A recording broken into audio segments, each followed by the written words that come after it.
That night, Hua Biao finally realized something terrifying. The girl he liked might be falling for his best friend. During evening study, he couldn't take his eyes off them. They drank from the same cup, shared the same lunchbox, even their keychains were matching. His chest tightened. Was Yang Shi really in love with Li Yu? After class, he couldn't hold it in any longer. He caught up to her and asked, "Hey, why do you and Li Yu have so many matching things?" Yang Shi blinked, almost confused. "Oh, that? We've done that since we were kids. We always buy things in pairs. Anyone who doesn't know might think we're twins. So, if you ever see him wearing my jacket or me borrowing his pants, don't be shocked." That's when it hit Hua Biao. They'd known each other since childhood. They'd grown up side by side. And him? He was just a stranger passing through their world. What's worse, their parents had even arranged a childhood engagement. Every time Li Yu's mom bought gifts, she'd always buy them in twos. The whole class thought it was sweet. But to Hua Biao, it felt like a punch to the chest. That night, he walked home in silence, clutching a small box. A secret gift he'd bought for Yang Shi. But now, he couldn't give it to her. Maybe, she'd never know how he felt. The next day, when Yang Shi came to talk to him, he quietly pulled away, trying not to come between her and Li Yu. He told himself their story was over, but fate had other plans. During class, Yang Shi got caught reading a novel. To make an example of her, the teacher called her up to solve a hard problem on the board, but she hadn't been paying attention, and her leg was still sore from dance practice. She could barely stand. The teacher showed no mercy. "Get up here now." Before she could move, Hua Biao suddenly stood, lifted her onto his back, and carried her straight to the front. The room went silent. With his help, she solved the question, but that moment changed everything. From that day, Li Yu's jealousy grew. Every time he saw Hua Biao and Yang Shi together, he'd find a reason to interrupt, grabbing her books, tying her shoelaces in front of Hua Biao, as if to say, "She's mine." Hua Biao understood. He liked Yang Shi, but he would never betray his friend. So when the class got invited to Yang Shi's house for dinner, he stayed behind. "I'll pass. Gotta keep my grandma company," he said softly. As he watched her walk away, he finally understood. Sometimes, letting go is also a kind of love. But destiny wasn't done with them yet. At the school's mid-autumn festival, Hua Biao and Yang Shi performed together in the final act. Everything was perfect, until a bolt on their prop bicycle suddenly came loose. In a flash, Hua Biao stumbled and fell right into Yang Shi's arms. Their eyes met. For a second, the world fell silent. They could hear nothing but each other's heartbeat. Flustered, they pulled apart. That night, Hua Biao wanted to call her to explain, but the moment she answered, his voice froze. "Hey, mid-autumn festival, huh? Happy holidays." Yang Shi chuckled, "You too." To his surprise, she didn't seem upset at all. His heart finally calmed. Neither of them realized love had already taken root. That night, Hua Biao dreamed of Yang Shi, spinning, smiling, dancing toward him. When he woke up, he was drenched in sweat. Then he looked down and froze. "Seriously," he muttered, face red. The next day in class, Yang Shi secretly bought a notebook for couple doodles. Each page meant to reveal if two people were destined for each other. She thought no one saw, but Hua Biao did. When the teacher called on her to answer, he quietly drew the strokes of the answer in his own book, only to realize, when their numbers combined, they formed the phrase "a match made in heaven." He stared at it, stunned, but before he could say anything, the discipline head burst in. "You too, what are you doing?" They were caught red-handed. As punishment, they were forced to clean the entire school building. At first, they worked quietly. Then slowly, they started joking around, sliding down railings, laughing like kids. Just when they thought they'd gotten away with it, the head returned again. Busted. Again. This time, Yang Shi grabbed Hua Biao's hand and bolted, straight out of the building. By the time the head caught up, they were gone. Turns out, Hua Biao had planned the escape. He'd already picked the perfect hiding spot, a tiny storage room. Inside, in the dim light, they found themselves pressed close, face to face. This time, the silence wasn't awkward, it was warm. Yang Shi suddenly whispered, "Do you like anyone?" Hua Biao hesitated, then nodded. "Yeah, who?" He opened his mouth, ready to confess. But just then, the door burst open. Li Yu stood there. The three froze. Two hands extended toward Yang Shi, one from her childhood friend, one from the boy who'd stolen her heart. And now, Yang Shi had to choose. This girl was already 18, but her growth seemed completely stuck. To test if her friend was just like her, she grabbed her in a sudden hug and squeezed. But wait, this feeling was totally different. Her friend was much bigger. "When did you grow this much?" she gasped. Blushing, her friend pushed her away and explained. "Yesterday, during a school medical check, her bust measured a shocking 95 cm, while hers was only 80. To make things worse, the teacher even said everyone in class was bigger than her. She was crushed. "I eat 8 papayas a day. Why am I still this small?" But her friend whispered a magic secret. "Just take off your training vest, and it'll grow bigger instantly." She rolled her eyes. "Take it off? That'll just make me flat as a board." Still, her friend dragged her to a boutique, and after finding the perfect bra, suddenly, she looked completely different. Confidence boosted. She strutted out of the mall like a supermodel, until reality hit. During PE class, a classmate fainted on the field. When she woke up, a nurse stood beside her, holding a terrifying 8 centimeters injection needle. "Wait, what are you doing? It's just for your fever," she screamed. "New." Just then, our girl Huabiao rushed in to help. To distract him, she pretended to escort him back to class, and gave the nurse a secret signal. As the needle jabbed in, he suddenly flinched, and accidentally grabbed her chest. The room froze. Total silence. Utter embarrassment. To apologize, he later bought her favorite red bean cake, and even a concert ticket for superstar Leon Lai. But disaster struck again. Their class got stuck in detention until 9 p.m. The concert started at 7:30. Everyone panicked. Those tickets were super expensive. Their only hope: solve one last math question, and they'd be free. Thankfully, they nailed it, and the moment class ended, they dashed out like wild horses and caught the last bus. But when they reached the venue, their hearts sank. The stage was empty, gates locked, trash scattered everywhere. The guard said, "Sorry, heavy rain made Leon leave early." Defeated, everyone turned to leave. But the next day, their rich classmate Urshio shocked them all. He had flown to Guangzhou, met Leon in person, and even got signed photos for everyone. "No way," they said. But then Leon's voice came from the phone. "Hello, students." Everyone screamed in joy, even though they couldn't see him live. Just talking to him felt magical. But their cheers were too loud. The principal overheard and burst into the shop. Now, cornered and speechless, they could only gulp as he said, "Follow me to my office." What punishment awaits them next?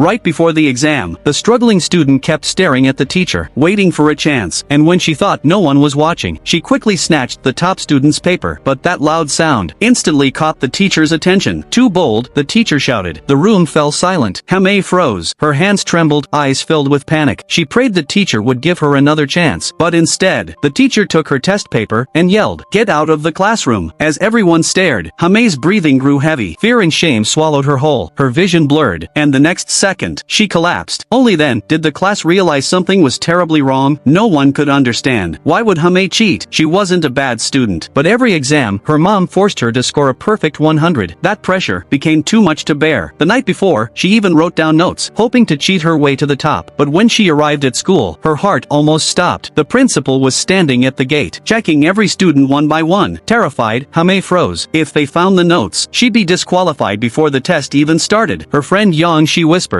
"Don't worry, we helped you study. You'll be fine." Encouraged, Hamei took her seat. But when the exam began, her mind went blank. Hands shaking, heart racing, she even forgot about the notes in her pocket. Every time she read a question, her mom's angry voice echoed in her head. Half the test was gone. Out of options, she looked at Huabiao, the top student. Huabiao noticed and quietly tried to help. But the teacher saw it. "For those not behaving, this is your first warning." Panic spread across Hamei's face. Yang Shi tried sliding his paper over, but the teacher stormed in again. "This is your second warning. One more time and you're done." Only 10 minutes remained. Hamei tried to focus, but that voice in her head wouldn't stop. In desperation, she made one reckless move, snatching Huabiao's paper right off his desk. The sound was too loud. The teacher turned instantly. She took the paper, cancelled Hamei's exam, and told her to leave. She fainted soon after, and was rushed to the hospital. But the principal wasn't done. He scolded the teacher, then called in the parents. When Hamei's mom arrived, she didn't ask about her condition. She shouted instead, "You embarrassed me. You didn't try hard enough." Watching her walk away, Hamei's heart shattered. That note in her pocket wasn't a cheat sheet. It was just a message to cheer herself on. But now, her mistake had dragged down her friends too. Yang Shi tried to defend himself. "I didn't cheat," he yelled. But the principal didn't believe him. "You all worked together," he said angrily. Huabiao stood up and walked out. Yang Shi followed. The principal fumed. "Teach them a lesson," he ordered. The next day, the teacher waited behind the classroom door. The moment they relaxed, he burst in. "Don't move." He grabbed the book from Yang Shi's desk. "Hey, that's my textbook." "Really?" the teacher sneered. "Then why does it say romantic love stories?" The class laughed. Yang Shi's face turned red. He ran out. But the teacher wasn't done. He snatched Huabiao's comic book next. "Give it back." Huabiao shouted. "Call your mom if you want it back." The teacher said coldly, "No one's getting these back. I'll destroy them all." The room went silent. No one expected Huabiao to fight back. But this time, the teacher wasn't backing down either. And what happened next would change everything.